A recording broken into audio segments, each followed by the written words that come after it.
Good morning, friends. Today we are going to start the chapter number 15, that is probability. Probability is a chapter you will understand which will tell you about chances. But before we go to that, let us go a little bit into the history of probability. Probability was not taken to be mathematics at first. Actually, it was mathematics, but probability was basically to understand the chances in gambling. Yes, so gambling was the pastime of the people, and everybody would like to know when they gamble what are their winning chances. Means what is the chance that a person will win in gambling. So it started from the gambling, but later it developed into a branch of mathematics, and today it is in wide use in many applications. Yes, so let us try to understand what probability is. As you go into higher standards, into the 10th standard, 11th, 12th, you will learn more aspects of probability. But in ninth, we will look at the basic aspects of probability.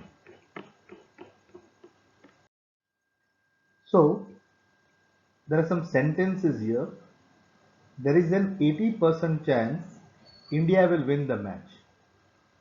Okay, now this chance we will see against which country India is playing. If India is playing against Bangladesh, we can say there is a 90% chance India will win.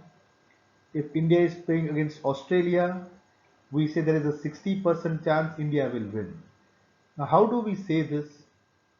Because we have taken into account all the matches played between India and Australia. And we have seen from what we have observed that India has won how many matches, Australia has won how many matches, current strength of the Indian team and the Australian team, and we make a rough approximation. Yes, the approximation, because we are not into mathematics. But if you want to calculate, then you can calculate the probability also. But that will be in the higher standards. So we say India has a 80% chance of winning the match, means the odds lie in the favor of India. But it is not 100% that India will win the match. There can be rain and the Duckworth-Lewis method, and in that method India might lose, but the chances of India losing are very low. The next statement, most probably it will rain today. So if you observe the weather and it is sunny, then we will say there are less chances, but if it is cloudy, then the chances of rain are much more. So it depends on the condition, but we just use the statement, most probably it will rain today. The third one, I doubt that people will obey the lockdown rules. Now the lockdown rules were given and people had to follow them, but still there is not a certainty that all people will follow them. Yes, if everything was with certainty, there would have been no crimes in society. People would follow all the rules. But the characters of people, the basic nature of people, some people is to break the rules. So there is always a doubt. Now in the above statements, the word chance, most probably, doubt involve an element of uncertainty. So what is uncertainty? You are not sure. Things can happen or things might not happen. Sometimes there is a greater chance for the thing to happen, but still there is no surety that the thing might happen. So the uncertainty can be measured numerically by means of probability. So, for example, if I give some homework today, yes, then the children will do the homework, but there is not a 100% surety. This present video I will upload for all to see, but because of some weather conditions, there might be no network or there might not be electricity and you may not be able to see the video. So when I put the video every day, I expect every child to see it, but there are chances that almost all may not see it. So this uncertainty can be measured numerically by means of probability. Now, if you want to get an accurate result or you want an accurate reading of probability, you will have to take all the factors into consideration. As the number of factors will keep on increasing, the probability or the accuracy and probability might decrease. So if you look at certain examples, you might come to know, but just now we'll try to keep things very simple. So let us just understand the terms of probability. So what is probability? Probability is the study of the chances of events happening. Yes? So one example I can give you, that since March 22nd the lockdown started, it was going to end after 15 days. It went on and on and on. Schools probably were going to start on the 8th of June, but now they are not going to start. What is the chance that the school will start in the later half of June? Now we cannot surely say that the schools will start. That decision has to be taken, but that decision will be taken based on the data, what is the pandemic, where the pandemic has reached. So nobody can say certainly until the government decides that the schools are going to begin. Yes, so there is a chance of probability here. So probability is the study of the chances of events happening.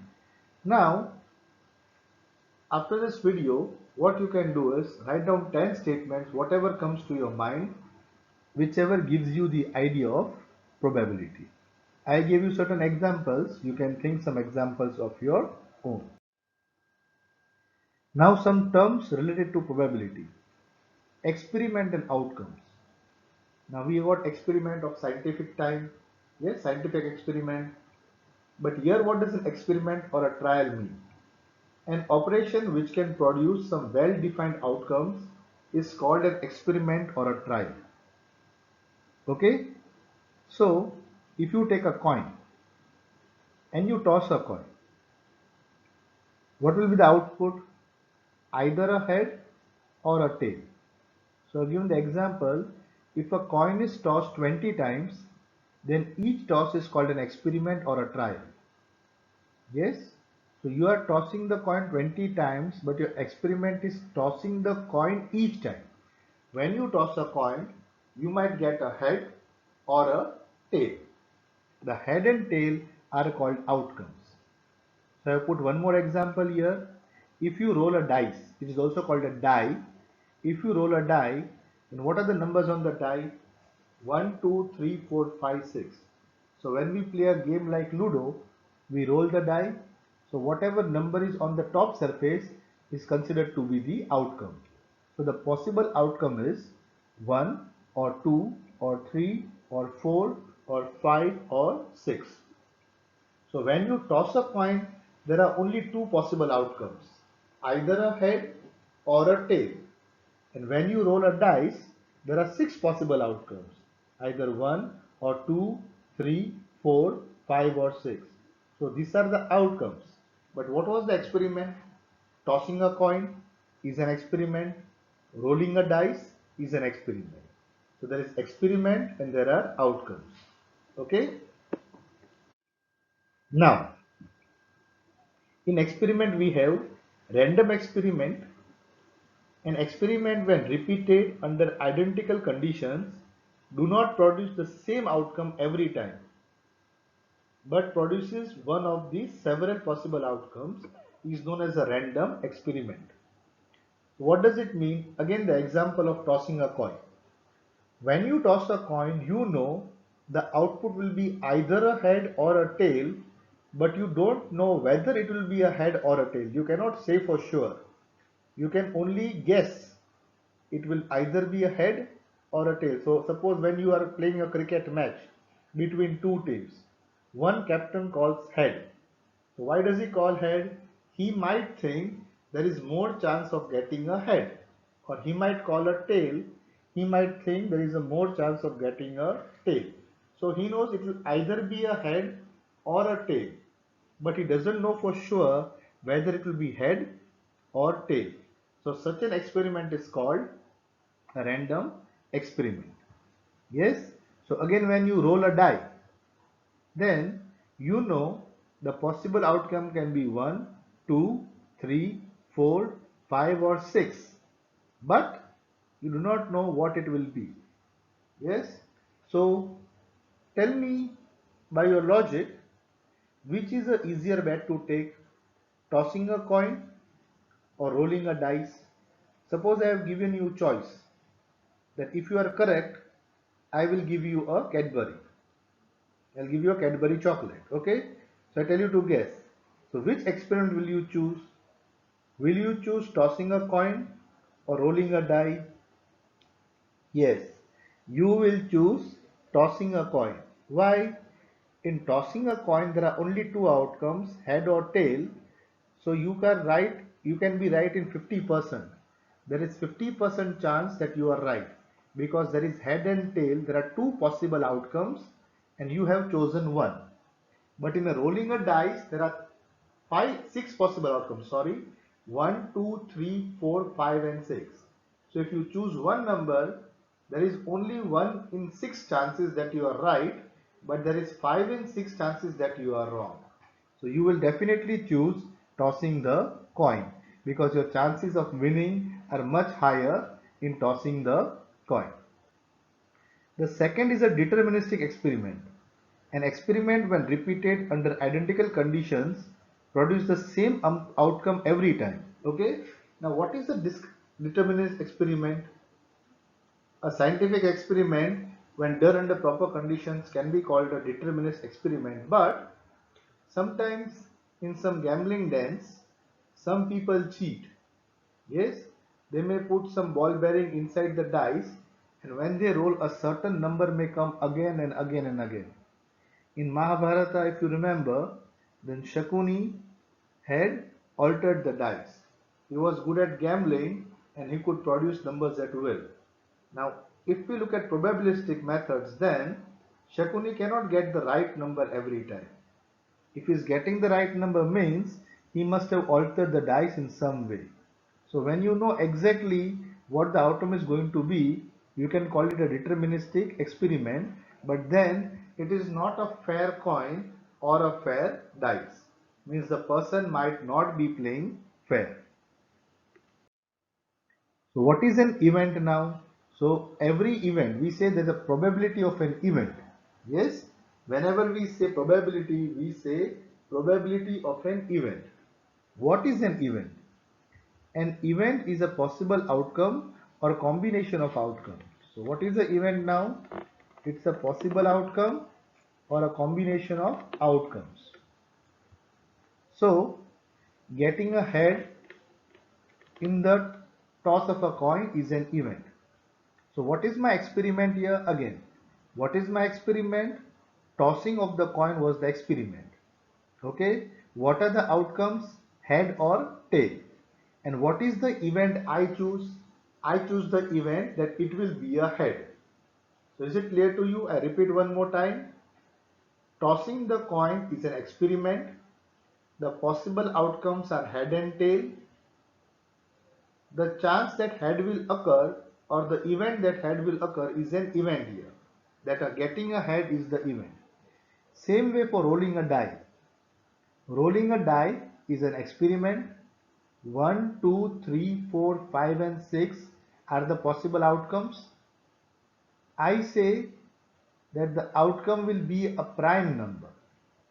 So which are the prime numbers here? In 1, 2, 3, 4, 5 and 6, it is 2, 3 and 5. So here there are 3 prime numbers. So those are events. So again, rolling a die is an experiment. The possible outcomes are 1, 2, 3, 4, 5 and 6, and the event I have chosen is it will be a prime number. I can also say it will be an even number. I can also say it will be an odd number. I can say it will be a composite number. I can say it will be neither prime nor composite number. So all these are events. So if a die is rolled and we get 4, yes, so suppose I said my event is getting an even number. So if I get 4 means this event has occurred. I say the event is getting a number greater than 2. So if I have 4, then this event has occurred. I say the event was getting a number lesser than 6. So if I get 4, this event has also occurred. So again, in rolling a dice, rolling the die is the experiment, random experiment, because I know the outcomes already. Why it is called the random experiment again? It is called a random experiment because I already know the outcomes. 1, 2, 3, 4, 5 and 6. I am not sure which is going to be the outcome. Okay, so it is random, but I can define an event from this. Okay, suppose I say the number will be greater than 6. Am I right? Yes, I have said the event that the number will be greater than 6.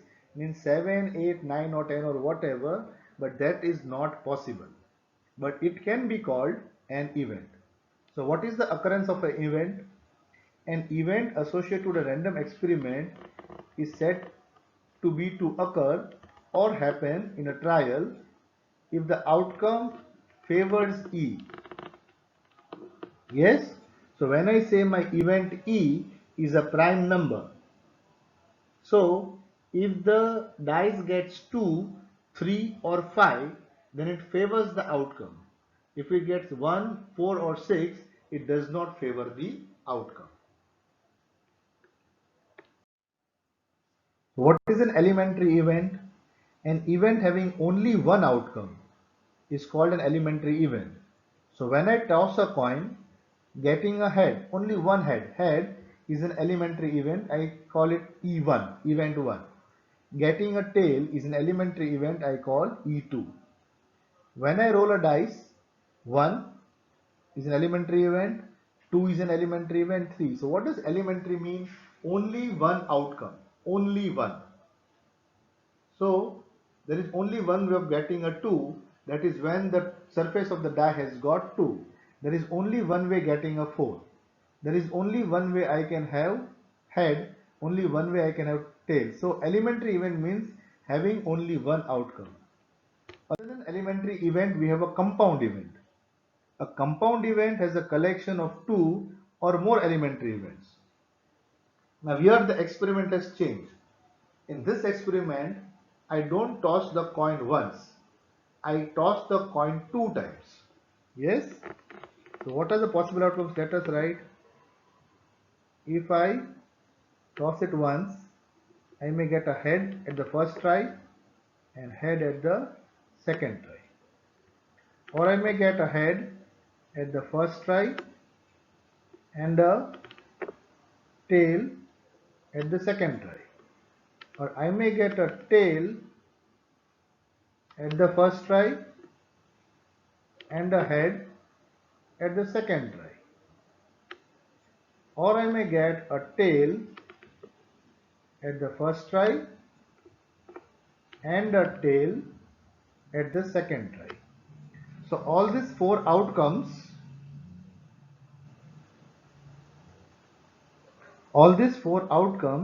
are compound events. How do you know compound? Because you have got two elements, head and head. So when there are two or more elementary events associated, then it is called a compound event. Here I have got head and tail. So there are two elements in this event, so it is called a compound event. So if I toss two coins, then let us say getting two heads. So I call E1 here. So okay, so what is my experiment? Tossing a coin two times. What are the possible outcomes? Head and head, head and tail and head, or tail and tail. I already know. But which one will occur, that I don't know. So let us say my event is that two heads occur. Okay, two heads occur. Here I have said one head and one tail. So it can be done in two ways. First head and then tail, or first tail and then head. Or getting two heads, the event E3, getting two tails. Okay, so this is the compound event with more than one outcome. Now probability as an experimental approach. Now what is the experimental approach mean? We have done the experiment already, and after the experiment we want to find out the probability of the next outcome. Okay, so the probability of an event is number of trials in which event he has occurred upon total number of trials. See the example below. I have a coin, I tossed it 1,000 times. Okay, E1 was head, the event 1 was head, which occurred 525 times, and event 2 was tail, which occurred 475 times. So out of 1,000, 522 was 520 times was heads, 475 times was tails. So now if I toss the coin again 1001th time, there is a chance. What is the chance? How I calculated? That because I tossed 1,000 times, 520 times I got head. So the chance of getting a head now is 525 upon 1000 or 0.525. And chance of getting a tail is 0.475. So you can see getting a head probability is greater than getting a tail. Can you see that? So if you are asked to choose for your team, what will you choose, head or tail? Obviously, if you know the same coin is going to be used for the toss, you will choose head because the chances of head are more than the chances of the tail. But if I change the coin, then there is no experimental approach here. So what is an what is an experimental approach? When the experiment has occurred and based on the data which you collected, you find the probability is called a experimental approach. But suppose I have done an experiment. I show you the coin for the first time, then there is no way you can find out which is more likely to occur. So you will just guess either a head or a tail. So remember, in the experimental approach, we have done an experiment. Now, why the experiment is important here? Even if you take all the coins, say 1 rupee coins or 2 rupee coins, whatever, of the same make of the same year, but sometimes there are manufacturing defects, so all the coins are not the same. So when you toss say 6 coin 1,000 times, the number of heads and tails will be differing for each of them. Okay, so in one such particular coin, when it was tossed 1,000 times, head came 525 times and tail came 475 times. So based on that, you calculate the probability. Why you did that? So next time somebody tells you to choose in this same coin, then you could choose head over tails because the chances of heads are more. So this is how we calculate probability in an experimental approach. Now the points related to probability. Yes, probability should always lie between 0 and 1. 0 and 1 included means probability of something happening is 0% to 100%. If it is a sure event, then it has got a probability of 1. For example, when I toss a die, yes, the possible outcomes are 1, 2, 3, 4, 5 and 6. If I say the event is a natural number less than 7, then all of them 1, 2, 3, 4, 5 and 6, all of them are natural numbers less than 7, so that will definitely occur. The event which I said, what is the event I said? Okay, again, what is the experiment here? Rolling a die. What are the outcomes? 1, 2, 3, 4, 5 and 6, right? What is my event? Natural number less than 7 means when I roll the die, whether I get 1, 2, 3, 4, 5 or 6, it is a natural number less than 7, so this is a sure event. What is an impossible event? If I say on rolling a die, the event is a number, natural number more than 6. So more than 6 is not possible, so the probability is 0. Okay, there's a mistake here, I should have put here 0. It is not 1, the probability is 0 here. It is to be a 0, then it is an impossible event. And secondly, it says the sum of all probabilities of the experiment should remain 1. Means, if you saw in the last experiment, when I toss the coin 10 times, if the chance of head occurring is 4 times, So the probability is 4 upon 10. So if 4 times head is occurring, then how many times head is not occurring? And out of 10 times, 6 times the head is not occurring. So if out of 10 times 4 is head, then 6 times it is not head. The probability is 6 upon 10. If you add them both, you get 10 upon 10. And what is 10 upon 10? 10 upon 10 is 1. So in an experiment where there are only two outcomes, the probability of the event occurring plus the event not occurring is equal to 1. So I hope you have followed till here. Now let us take one example and understand further. So example 1, two coins are tossed simultaneously. So the two coins both are tossed together 300 times. What is found? What is the experiment we found? Two heads occurred 135 times. One head occurred 111 times. So one head is what? We did the head tail or tail head. And no head appeared 54 times. So we have done the experiment, we got the outcome. Now we have to find what is the chance, what is the probability of getting two heads. So two heads was how much? 135 upon 300. So now the chance of getting two heads is 0.45. Getting one head was 111 upon 300, that is 0.37.